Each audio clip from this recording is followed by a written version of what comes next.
जय श्री विष्णु। इस कथा को सुनने के बाद पिछले सभी अध्याय भी जरूर सुनिए। कार्तिक मास भारतीय सनातन संस्कृति में सबसे अधिक पुण्यदायी माना गया है और इस मास का हर दिन हर क्षण साधक को धर्म, भक्ति और मोक्ष के पद पर अग्रसर करता है। 7वें दिन की कथा विशेष रूप से भगवान श्री विष्णु की कृपा से जुड़ी है, जो संसार की मोह माया से मुक्त होकर आत्मा को शांति और मोक्ष का मार्ग दिखाती है। इस दिन का पूजन और कथा श्रवण जीवन के अंधकार को मिटाकर ईश्वर के प्रकाश में लाने वाला होता है और आज की इस कथा से यही शिक्षा मिलती है कि जीवन की अस्थायी सफलताओं से परे सच्चा आनंद और शांति केवल भगवान की आराधना और आत्मा की मुक्ति में ही है। जो व्यक्ति सच्चे मन और आस्था से इस दिन की पवित्र कथा को सुनता है, वह जन्म मृत्यु के चक्र से मुक्त होकर अंत में मोक्ष की ओर बढ़ता है। एक बार की बात है, राधा रानी को एक सर्प ने काट लिया। राधा जी की सारी सखियां दौड़ी दौड़ी माँ के पास आई और कहने लगी, माँ माँ चलकर अपनी बेटी को देखो, एक काले सांप ने से डस लिया है। और राधा के सिर से दोनी गिर गई और वह बेहोश हो गई है। अब इसके विष को उतारने के लिए किसी गुनी को बुलाना पड़ेगा। माँ ने सुना तो डर गई और रोते रोते राधा जी को अपने हृदय से लगा लिया। एक सखी कहने लगी, माँ यदि राधा जी को ठीक करना है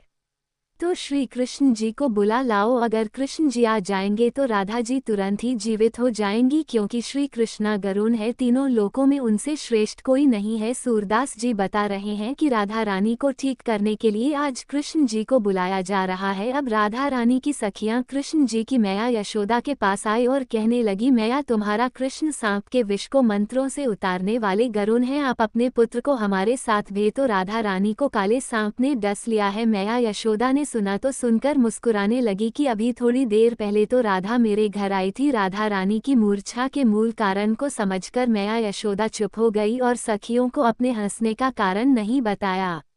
अब मैया यशोदा कान्हा जी को पुकारने लगी, कहने लगी, कान्हा राधा के यहाँ कीर्ति नाम की ग्वालिन तुम्हें बुलाने आई थी, तुम वहाँ चले जाओ। सुना है राधा को काले सांप ने डस लिया है और तुम कब से गारनी बन गए, लल्ला जल्दी जाओ और उसका विष छाड़ दो। माँ ने मन ही मन मुस्कुरा कर कहा, कृष्ण सुना है तुम कुछ ऐसा जंत्र मंत्र जानते हो कि काले सांप का विष उतर जाता है। अब भगवान श्री कृष्ण जी गरुड़ी बनकर वहाँ आ गए। जब वृषभानु सुता राधा ने सुना तो मन में बड़ी प्रसन्न हुई कि श्री कृष्ण तो आज मेरे द्वार पर आए हैं और अपने आप को राधा रानी धन्य समझने लगी। प्रेम वश वह एकदम मुरझा और राधा जी की आंखों से प्रेम के आंसू झरने लगे। राधा को इस प्रकार देखकर माँ भी व्याकुल हो गई। वे समझने लगी कि राधा के एक एक अंग में विष का गहरा प्रभाव हो गया है और अब तो माँ रोती व्याकुल होकर इधर उधर फिर रही है। वे अपनी पुत्री को बार बार गले लगाती हैं और फिर राधा रानी की दशा देखकर पानी पानी हो रही है। श्री कृष्ण के आने की खबर पाकर माँ दौड़कर आई, कान्हा जी के पैरों को पकड़कर कहने लगी, हे मोहन मेरी लाडली बेटी राधा बहुत ही व्याकुल है,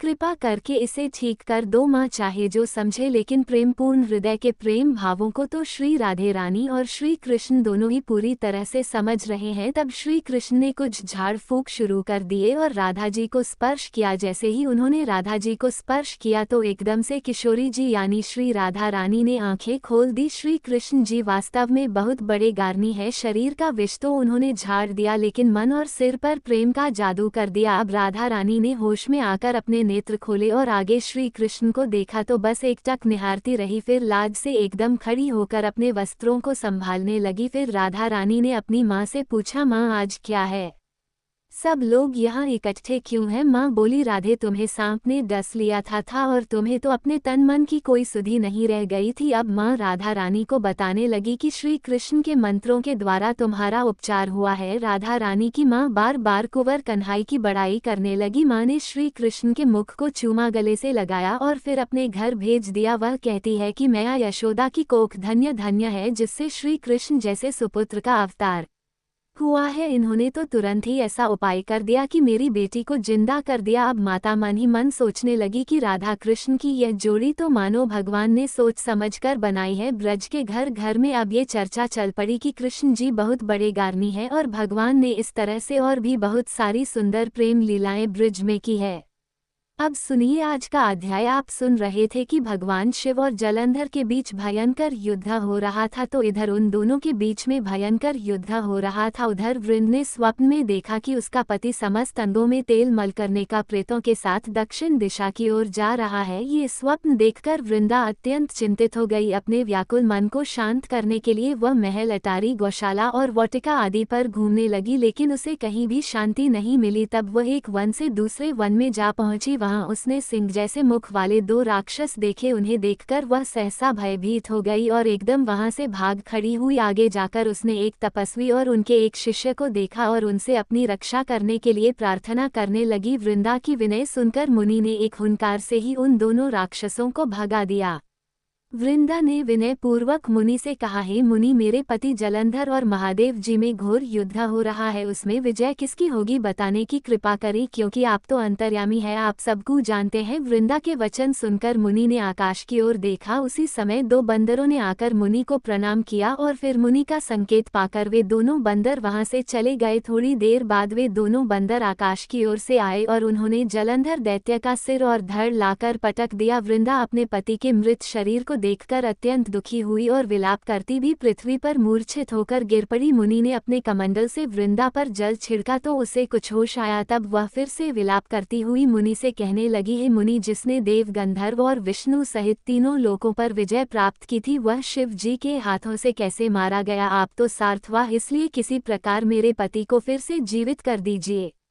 तब मुनि कहने लगे, हे भद्रे, शिवजी के हाथों मारे हुए को जीवित करना तो असंभव है, परंतु फिर भी हम तुम पर कृपा करके इसको जीवित किए देते हैं। ऐसा कहकर मुनि अंतर्ध्यान हो गए और जलंधर जीवित होकर वृंदा के साथ प्रेमालाप करता हुआ आलिंगन बद्ध हो गया। वह शब्द जलंधर का नहीं था, वरन जलंधर के वेश में स्वयं भगवान विष्णु थे। वृंदा जलंधर वेशधारी विष्णु के साथ उस वन में रमण करती रही। फिर एक दिन अपने पति के वेश में विष्णु जी को पहचानकर वृंदा अत्यंत क्रोधित हुई और बोली कि तुमने मेरा पतिव्रत धर्म नष्ट किया है, इसलिए मैं तुम्हें श्राप देती हूँ। निश्चय ही वह कपट मुनि तुम ही थे और तुमने ही माया द्वारा 2 राक्षस बनाए थे। कालांतर में वे दोनों राक्षस तुम्हारी स्त्री का अपहरण करेंगे और जो तुम्हारा शिष्य था वही बंदर का रूप धरकर तुम्हारी सहायता करेगा। और क्योंकि तुमने मेरे साथ छल किया है, इसलिए तुम अभी इसी समय शिला अर्थात पत्थर हो जाओ। वृंदा के इस प्रकार शाप देने की कथा सुनाने के बाद देवर्षि नारद ने महाराज पृथु से कहा, हे राजन, भगवान विष्णु ने देवताओं और अपने भक्तों की रक्षा करने के लिए ही पतिव्रता वृंदा का शील भंग किया था,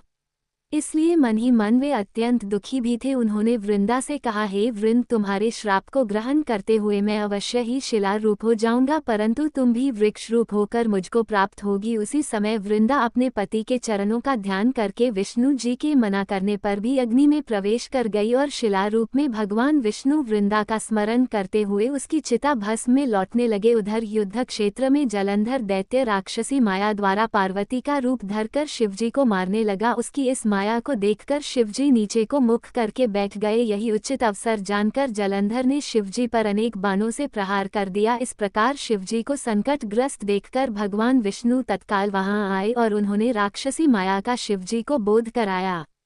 तब सचेत होकर शिवजी ने अत्यंत वेग से दैत्यों पर भयंकर बाण वर्षा आरंभ कर दी, जिससे भयभीत होकर शुंभ और निशुंभ भी युद्ध क्षेत्र से भाग खड़े हुए। तब शिवजी ने उनको श्राप देते हुए कहा, क्योंकि तुम युद्ध क्षेत्र से भागे हो, इसलिए पार्वती जी के हाथों से मारे जाओगे। इधर वृंदा का पतिव्रत धर्म भंग हो जाने से जलंधर का बल समाप्त हो गया था और भगवान विष्णु ने सुदर्शन चक्र अपने तेज सहित शिवजी को दे दिया था। तब शिवजी ने श्री हरि के तेज के साथ अपना और ऋषियों के तप और पतिव्रता स्त्रियों का तेज मिलाकर जलंधर दैत्य पर छोड़ दिया। सुद चक्र के प्रहार से अब जलंधर का सिर कटकर धरती पर गिर पड़ा। सिर और धड़ अलग होते ही जलंधर का तेज शिव में और वृंदा का तेज पार्वती जी में समा गया। देवताओं ने शिव जी की स्तुति करते हुए उनसे कहा, हे महादेव, जलंधर को मारकर आपने हम लोगों पर महान उपकार किया है, परंतु एक अनर्थ हो रहा है। महादेव, वृंदा के पतिव्रत धर्म से मोहित होकर भगवान विष्णु तो निरंतर उसकी चिता भस्म में लौट रहे हैं, इसलिए हे महादेव, हे भोलेनाथ, आप कृपा करके इस विषय में भी कुछ कीजिए। तब शिवजी बोले, हे देवताओं, तुम सब भगवान की योग माया की शरण में जाओ, वही इस संकट को हरे कियाई। तब समस्त देवता योग माया की शरण में जाकर स्तुति करते हुए बोले, हे देवी, आप संपूर्ण जगत की उत्पत्ति, पालन और नाश करने वाली हो। सतोगुण, रजोगुण और तमोगुण आपसे ही उत्पन्न हुए हैं। आप आपकी माया को स्वयं ब्रह्मा जी भी नहीं जान सकते। ऐसी देवी को हमारा नमस्कार है, जिसके भक्त कभी अनादर और मोह को प्राप्त नहीं होते। ऐसी मूल प्रकृति को हमारा नमस्कार है। उस समय देवताओं ने आकाश में एक तेज पुंज देखा और आकाशवाणी भी सुनी, रजोगुण, सतोगुण और तमोगुण रूप गौरी, लक्ष्मी और सरस्वती मैं ही हूँ। इन्हीं तीनों रूपों से तुम्हारी सिद्धि होगी, इसलिए